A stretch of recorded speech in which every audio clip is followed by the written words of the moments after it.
viene bien, ya que no movéis ficha por ahí, os viene bien andar, qué salud. Cállese. ¡Dale, dale! ¡Hopla! No se te ocurre hacer el tonto, ¿eh? Cuidado con el pera. Digo, pero bola. El pera, digo, el bola. Mira los de las furgonetas que... Dios, esto es no lo sabía. Aquí que... A ver. Aquí hay una jugada de la hostia. Santolaya. No sé, tira aquí, si hay un tramo por aquí, tira para acá. ¿El tramo que es para allá?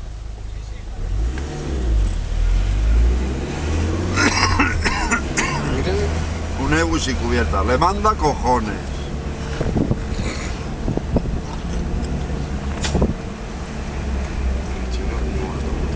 Ya empiezan a estar los cántabros por aquí. No he visto gente más notaria que los de Cantabria, colega.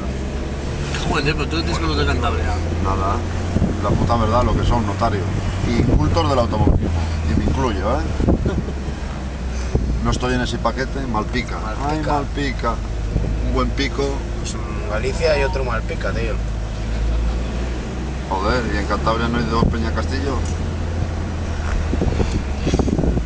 Y el castillo también. Sí. ¿Quién es el Peralín? Adiós. Adiós. Adiós.